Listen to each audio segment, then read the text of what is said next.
Hi there guys, it's Chef Pieter Jan here. I am in the Escort kitchen with You Magazine's food editor, Carmen Niehaus. Welcome. Hello, and thank you for having me here. Thank you so much for coming all the way from where you stay. Cape Town. Cape Town. Yeah. Beautiful city, I'm jealous. Thank you for coming visiting. We are making a bacon and apple pie today. That's right, with a little bit of a twist, but that we'll show you later. Thank you so much.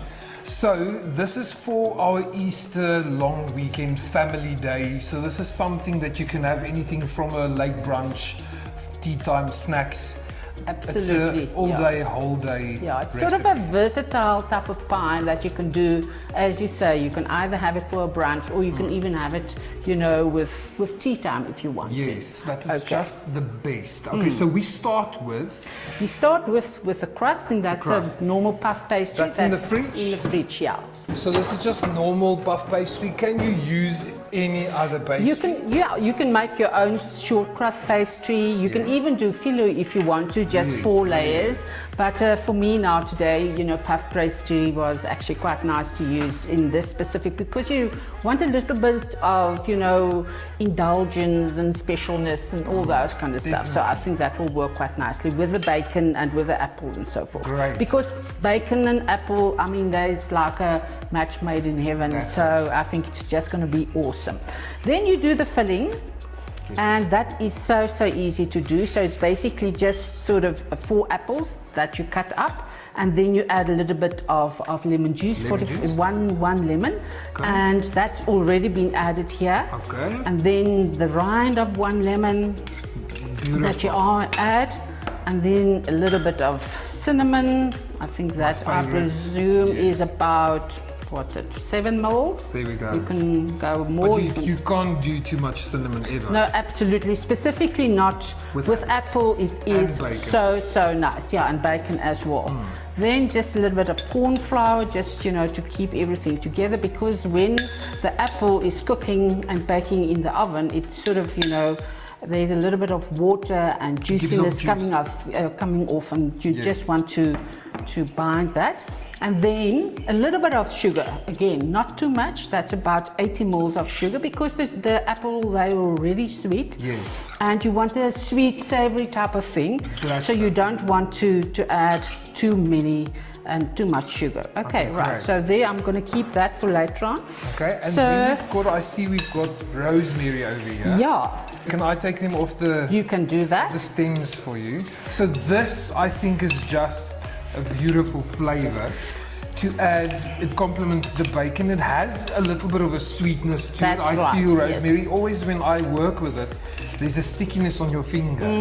So it means that there's already a natural sugar in that as well. Yeah, that's right. And then also, you know, it's going to go very nicely with the bacon. Yeah. And also, you know, because nowadays you add like herbs to any type of cake or any type of tart, to sweet things, just to balance it off a little bit. So that will be very nice. This already smells beautiful with the cinnamon as well. Yeah. So you can just add that, about a teaspoon, I would say. There we go. And that's it. You put this in here, fill it up. You can see it's so easy. I think that's enough. That's I don't beautiful. Want to put in, just a little bit more for love. There you go. And now, this is now we've got a situation. When I read the recipe, you used the word that we are going to do with the bacon. It's called lattice. Yeah. So and that it's not the green stuff in your salad. No, not at all. We are weaving the bacon. Okay. So you just do it like that. So we do them all in one direction first. First, yeah. Okay, on top of the pastry and the filling. Yeah. Then just the first one is a little bit tricky. Okay. So you put it like that. So this is going to be an under-over situation. Under-over situation, but the rest is actually quite easy to do. And so this is now the easy part. So you just go like this. Fold every second one back. Yeah, back. Okay. Okay. Then you put that one on. Down there. I'm helping. Yeah. Nice. Then go back again. Then you fold over the other one.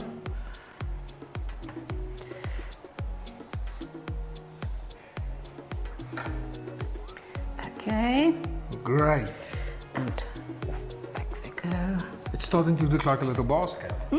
A bacon basket. See, a bacon basket and almost like an Easter basket. Yes. Over, and now we must do that one.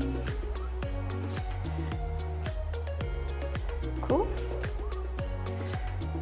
There you go again. This is the last one. There we Okay, go. there you go. And then you can just sort of squeeze in a little bit. So you can Tuck either them. tuck them in. Right. There you go. This is There beautiful. you go. And then you just add a little bit of honey, just to give it a little bit to of make that glossy. and sweetness again. Bit there. Okay. Okay, into the oven 25 minutes. Yeah. Thank you. Okay, so this baked for about 25 to 30 minutes. Yeah. It's just it must be crispy on top. And Yes, that's nice what it's and about. And juicy. this pastry is nice and flaky Yeah, as well. yeah, that's right.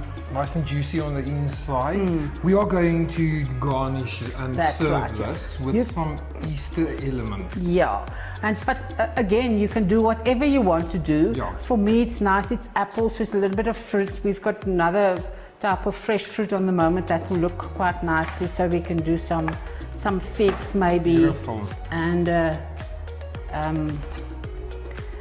got some as you whipped say, a little bit of whipped cream. You must have a look and see how it's going to go, because sometimes, just see, maybe we can squeeze this one.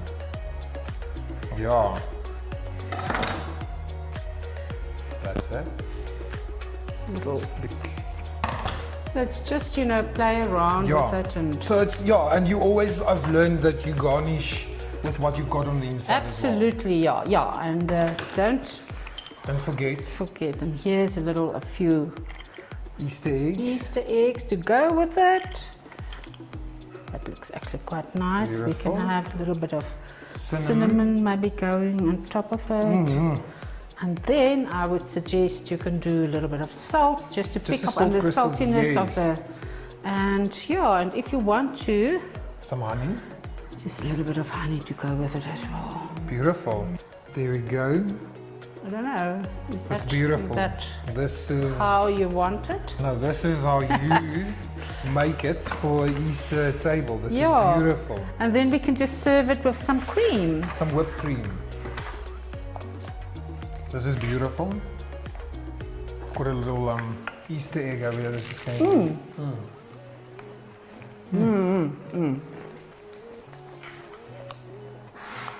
And the chocolate from the Easter egg just heats up a little bit. Oh, So good. you've got this melted chocolate. This is sinful. Thank you very much. Guys, if you liked what we did here today, you are welcome to leave us comments. If there's any questions, you can leave that for us. Like and share this with your friends and family, and do enjoy this recipe with your Easter family. Thanks.